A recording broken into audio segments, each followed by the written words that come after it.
watu 8 kwa sababu mmoja ndiye aliachwa, wakauawa 6. Nikabaki mimi wa 7, nikabaki. Mmoja naye alikuwa amebaki. Wakauliza hii chuma ilikatwa askari akiwa wapi? We needed to make arrangements to transport the bodies elsewhere the last night.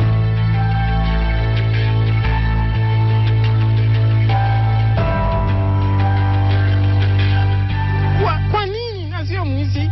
Na hakuna mtu alienda kutoa ushahidi asema ati ni mwizi.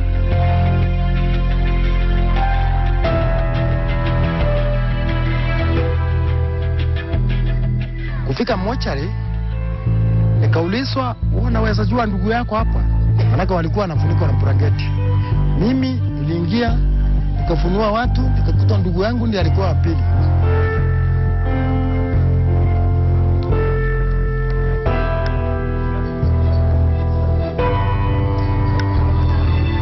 Ilikuwa ni kama kaburi, ilikuwa ni kama kichaka ama ni mali walikuwa wamekondeshwa.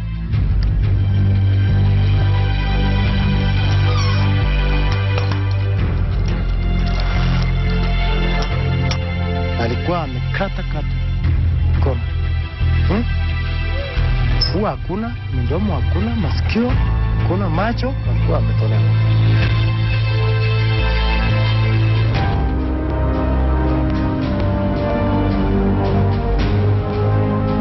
Six capital offenders are killed in the wee hours of the morning during a daring jailbreak.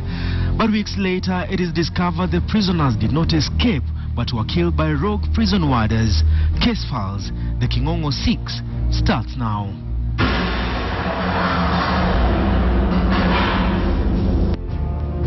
On the morning of 3rd of September 2000, Kingongo Maximum Prison on the eastern edges of the quiet town of Nyeri was playing host to more than 1,000 inmates locked up for various offences.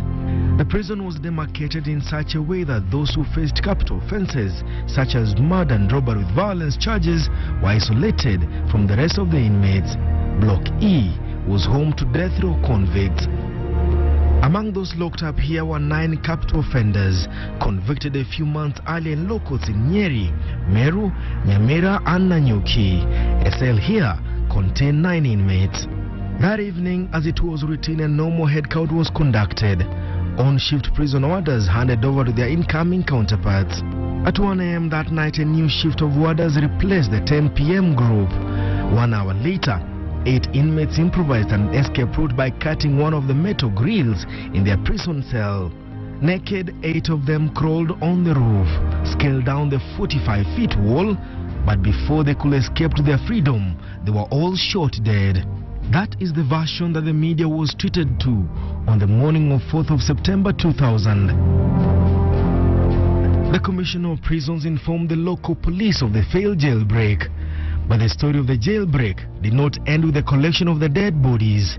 It took the same bodies to reveal what exactly had transpired that very night. Sasa walikuja mpaka wa chief. Wakati ambaye walikuja kwa chief, tayari walikuja na chief. Walikuta mpaka nyumbani. Wakati ambaye walinikuta, kanipea hiyo barua ya Sikenora. Kaniambia sasa, wewe unafaa uweke saini hapa. The people William remembers coming to their small village in Isiolo, kilometers from Isiolo town, were prison officers. Nikamwambia manake mimi sio mzazi yeye mtoto, manake ndugu yangu, singeweza kuweka sahihi. Nikamwambia sasa mtampei Sikenora mmoja hii barua ya Sikenora, nyingine ende na chief, na nyingine waniwachie. The officers were armed with a document that, if signed by the family, will have seen the disposing off of the body of their brother, a capital offender, on death row. The family had not been told that their brother, a death row convict, had been killed while attempting to escape the previous night. Concerned, Monica says they left for Nyeri to ascertain the status of their younger brother. On the first day, they saw the bodies. Alikuwa anauawa hapa na marungu. Na huku unaona tu damu ya marungu, yani unaona tu damu. Siku ya tulienda kumwangalia mochari. Unaona tu ni damu huku na huku kuna fura hii kichwa yote ilikuwa inapigwa. Watu walikuwa wanapigwa hii kichwa kabisa, na huku walikuwa yani kumiswa tu na marungu. Ndio tuje tutayarishe ni vile tutaenda tuende mwili huko. Wakati wa kuenda,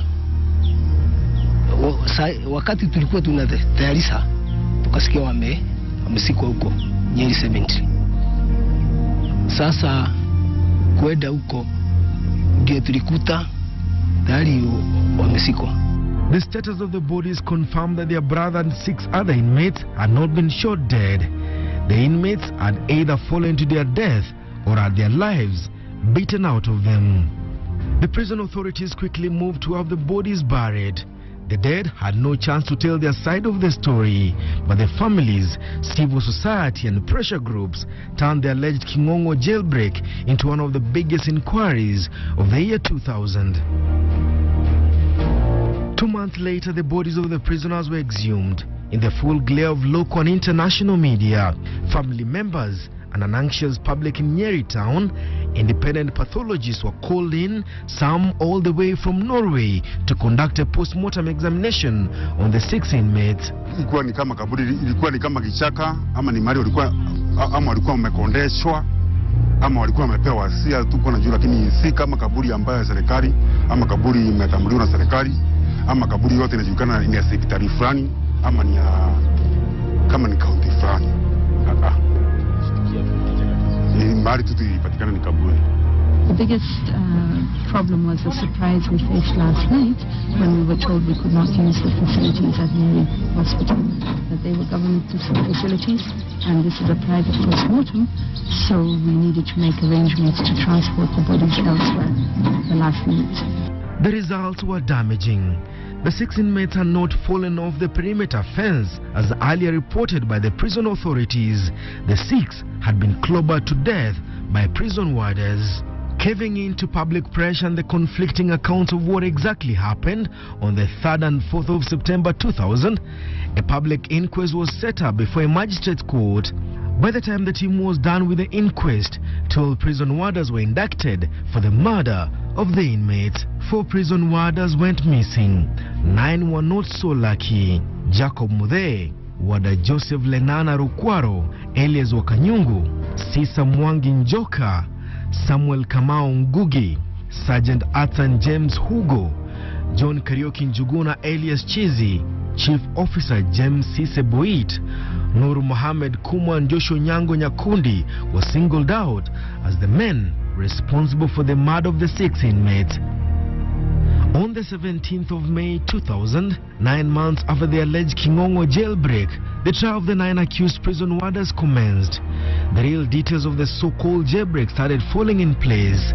Someone wanted the prisoners dead. But why?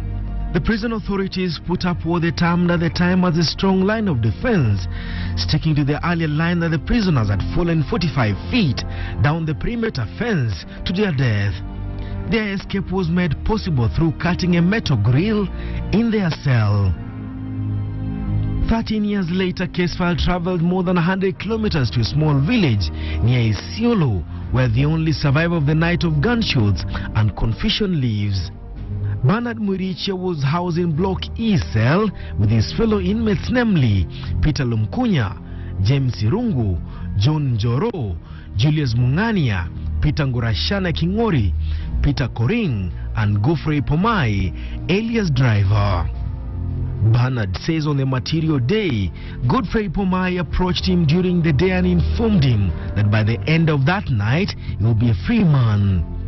Freedom was one thing any death row inmate will have died for.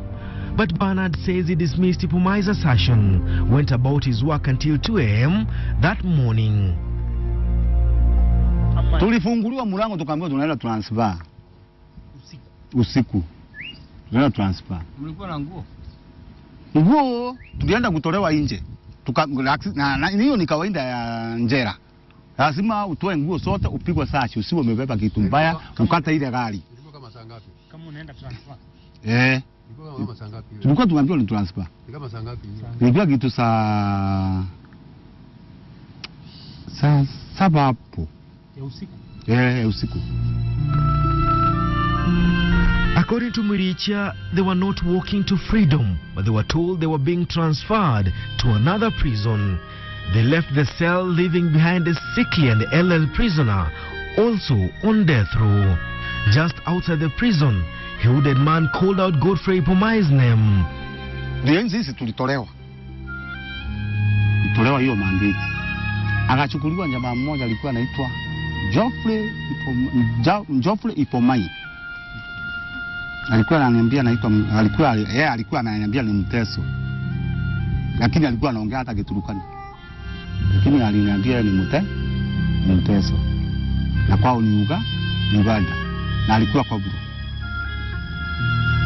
Sijui ni kwa buru wa nini, lakini sijui alishikwa wakiwa wapi. Hali alisikia. Bernard says he saw Ipomai being led away, but not before one of the prison warders uttered words that meant death for his fellow convicts and a narrow escape for him. Na kupigwa sashi, tukaonekana tuna kitu. Huyo jamaa si amechukuliwa. Ipomai. Sisi tukaambiwa sasa, nikasikia mmoja akisema hapa, lakini sikumbuki jina ni nani. Malisia hao. Hapo ndio rungu zilianzia. Nje sasa ya ile mlango mkubwa. Nje kabisa. Mahali watu wanachukuliwa na roho. Hapo ndio rungu zilianzia. Rungu sasa, mtu akipigwa rungu unajua lazima ajaribu kupenya. Risasi nazo ndizo. Bernard Muricha says he ran away into the dark of the night as some prison warders pursued him. Mimi nilisikia hii jamaa huyu wa kisima anaitwa Mungania amepigwa. Sasa nikaona hapa kuna hatari, ndio nilianza hata mimi kutoroka na niko uchi. Sina nguo. Niko uchi. Hapo ndio niliona hatari imetangazwa. Sasa mimi Mungu tu alinisaidia kwa sababu nilienda nikagonga sigenge, nikalala kwa mastaff, nikaingia kwa nyumba ya mastaff nyuma. Lakini hawakuniona. His fellow inmates were not lucky. They were all killed in what prison authorities at the time said was a daring escape bid from a heavily guarded maximum security prison.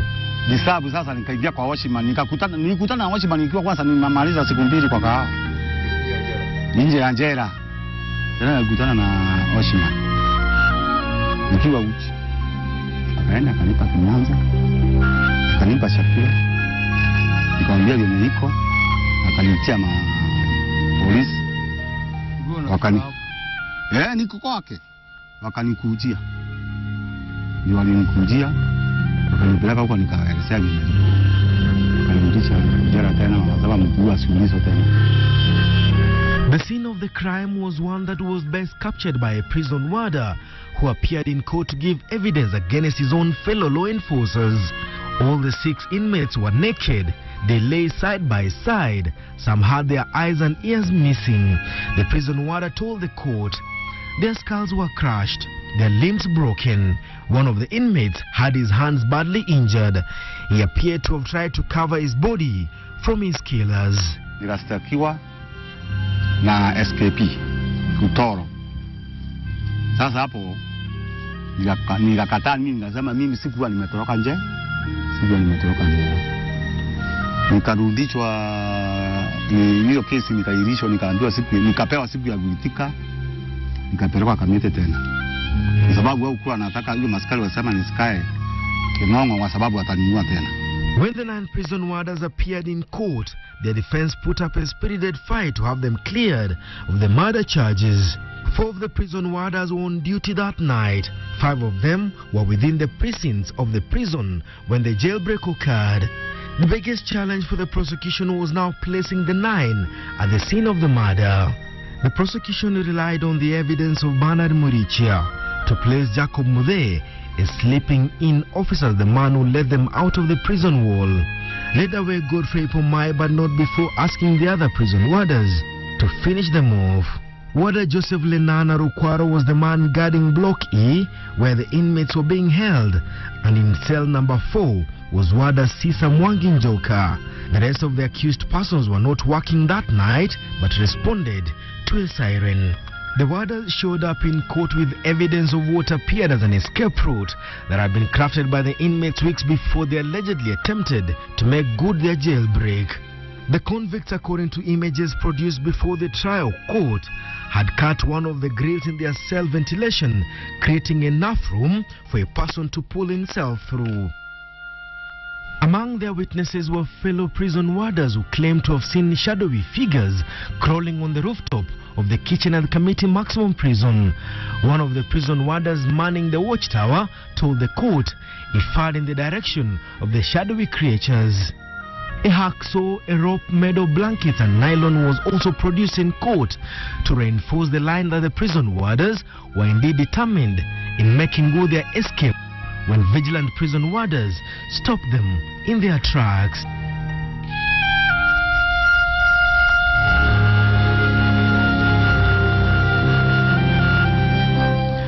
When the prosecution took over, it was able to construct a well-crafted cover-up that was reinforced by shoddy initial police investigation.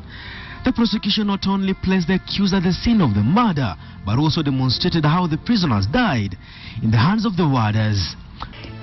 Wakakuja mpaka huko Njera, wakauliza hii chuma ilikatwa askari akiwa wapi. Lakini saa hii hata nikionyesha huyo askari siwezi kujua. Saa hii kulingana na hiyo miaka ni nyingi. Na tena nilialilika. Hiyo chuma wakaulizwa ilikatwa na nini?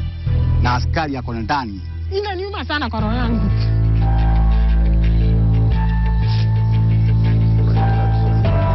Kwa nini na sio mwizi? Na hakuna mtu alienda kutoa ushahidi aseme ati ni mwizi.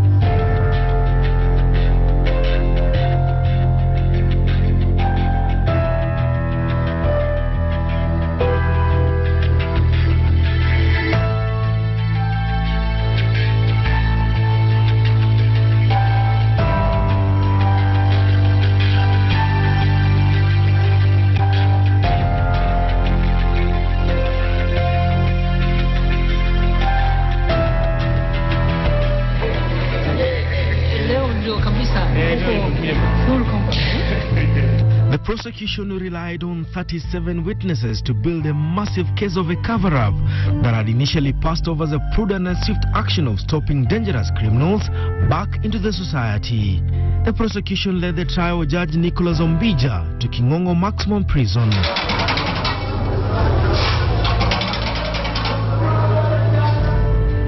Several prisoners volunteered to act as escapees. None of them was able to go through the escape route allegedly crafted by the 8 escaping prisoners.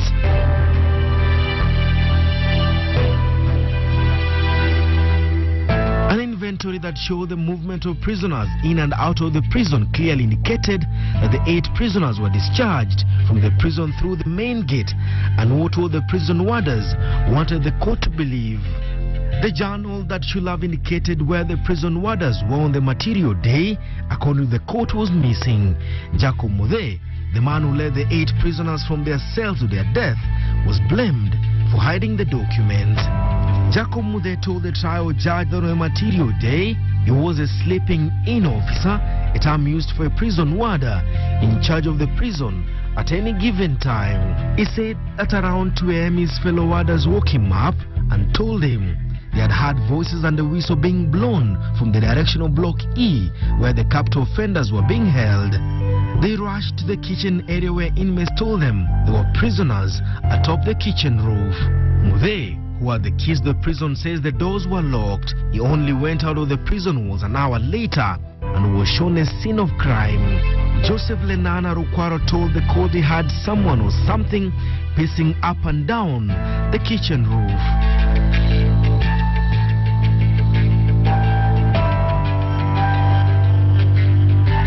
He noticed the cell's grills had been cut. He denied being at the scene of the killing. Warder after warder denied taking part in the killing of the 6 inmates. In fact, 5 of the warders told the court they were not even near the scene of the killing, but they only responded to a siren, a call of duty they had to attend to. The trial judge, Nicholas Ombija, placed the 9 of them at the scene of the murder. The judge, however, appears to have made up his mind. The fact that the 9 prison warders intervened in either killing or responding to the siren, they were all involved in the murder. In fact, the court was told that after killing the convicts, some of them went back to the kitchen where they had porridge. for 4 prison warders at the star witness Bernard Muricha placed at the scene of the murder.